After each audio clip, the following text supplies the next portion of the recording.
Nice guys finish last is a saying that has been around for eons. With time, it has become clear that men who usually uphold this sentiment are the problem, and actually not nice guys at all. While many songs by female artists from the past have been re-examined for being pick-me anthems, today we're going to explore the opposite side, nice guy anthems. Nice guy anthems are usually very convinced of their niceness and may feel entitled to a woman or person, and basically just hype themselves and their great qualities up, even if it comes at the expense of the person whose attention they want to capture. But from the outside looking in, they just come across as egotistical assholes, and it becomes clear why they can't reach this person that they want. Similar to pick-me-girl anthems, I feel this mindset in songs is more forgiving if it's done by a teenager. It's teenage angst. Teenagers are not supposed to be emotionally mature. I also think there's a fine line when it comes to being heartbroken in music. Some heartbroken songs might be filled with some nice guy energy and anger, but I think there's a way to do that where the message is more clearly conveyed, rather than just being upset and feeling entitled that a woman isn't interested in you, or doesn't want to sleep with you. There's also been other terms for nice guys such as lesser used terms, not like the other guys, pick-me guys, neckbeards, and incels. But without further ado, let's discuss some of the songs that are classified as nice guy anthems and how they've held up if they hold up at all. Treat You Better, Shawn Mendes. This song grinds my gears, not only because of the weird faux accent in which Shawn delivers the hook, but because the song in its music video is self-absorbed garbage. The music video lays it on heavy, with a plot that revolves around abusive relationships, and Shawn seemingly wanting to be the great savior of the day. But this is a classic example of a song and video not aligning, as well as a subject like domestic violence not being handled with care.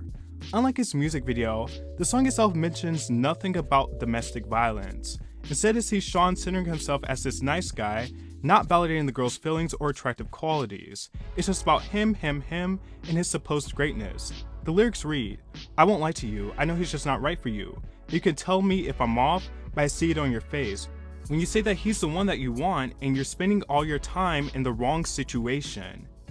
The lyrics really dogpile on this girl for being in an abusive relationship. She's kind of portrayed as this stupid girl who just can't see what's in front of her. Then he spends the entire chorus praising his goodness. "I know that I can treat you better than he can, and any girl like you deserves a gentleman. Tell me why are you wasting time on all your wasted crying when you could be with me instead."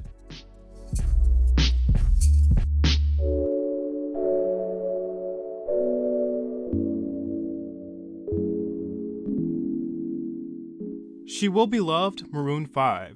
She Will Be Loved is mostly regarded as one of Maroon 5's more endearing early career hits, a time where Maroon 5 still sounded real, and not just like a void-filling radio artist. And at face value, it sounds like a typical love song, but it undertakes those savior nice guy tropes. It's a song about being in the friend zone. He says, "I don't mind spending every day out on your corner in the pouring rain. Look for the girl with a broken smile, ask her if she wants to stay a while." The bridge gets even more invasive, saying, "I know where you hide, alone in your car, know all the things that make you who you are." He portrays the girl as a broken damsel in distress that will ultimately be saved by his love. Mike Posner, Cooler Than Me. Probably Mike's most well-known song. With its radio-friendly melody, it was a big hit, and I think it's the worst type of nice guy anthem, because it's simply about Mike being mad at a girl that is out of his league for no reason besides the fact that she is out of his league. Speaking about the inspiration behind the song, he said, "Yes, it's about a specific girl in my class I had a crush on, though I'm not going to tell you her name because she doesn't deserve any notoriety. It's also about a specific type of girl, because there are girls like that everywhere. You know, everybody knows that girl who thinks she's cooler than them, which is why I figured I'd just try to capture that moment of being snubbed, because all my songs are either driven by something that's happened to me or by something that I felt on the inside." He sounds unbelievably insecure explaining the origins of this song. The chorus reads, "If I could write you a song to make you fall in love, I would already have you up under my arm. I used up all of my tricks, I hope you like this, but you probably won't, you think you're cooler than me." No matter how catchy the song is, it is a complete loser song. Charlie Puth is one of the leaders of the nice guys over the past decade, not only within his music, but with some of his off-putting interviews. Talking in the hotel, she'd be like, "You want to sleep over?" And I'd be like, "Yes, I'm gonna get it in." And then nothing would happen, which is totally fine. But after like the fifth time of that happening, I knew what she was doing. I knew that she was trying to make me so embedded to her that like I would never leave her, but I would never get what I wanted out of her.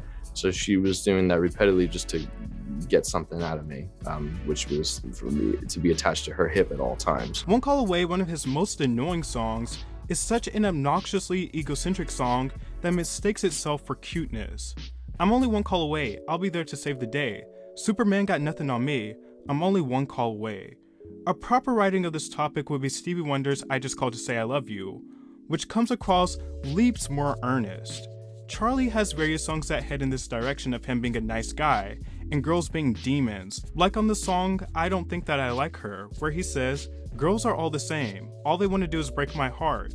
To me, Charlie Puth is just the artistic equivalent to the Where's My Hug guy.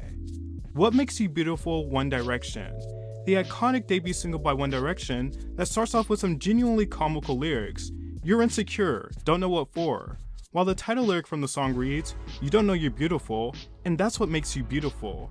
The song promotes the idea that women who do feel attractive aren't beautiful. It's very Puritan and modesty driven. Of course, this is a song performed by a group of teenage boys, so obviously it wasn't meant to be nefarious, but it's interesting to look back and analyze the song. To add, there's literally nothing in the song that mentions traits beyond physicality. Mario Let Me Love You, probably one of my favorite all-time nice guy anthems, due to its smooth nature and how well it's performed. It was written by Neo. The song starts off on a bit of a harsh note. Baby, I just don't get it. Do you enjoy being hurt? I know you smell the perfume, the makeup on his shirt. The chorus is a true showstopper, and I think for that reason it's easy to bypass the verse's lyrics and for it to be confused with being a simple love or crush song. But it appears to be about a girl in a tough situation, and Mario praising his positive attributes because he wants her so bad. My least favorites just from a musical standpoint that were discussed here are Far and Wide, Treat You Better by Shawn Mendes, and One Call Away by Charlie Puth. Genuinely grating.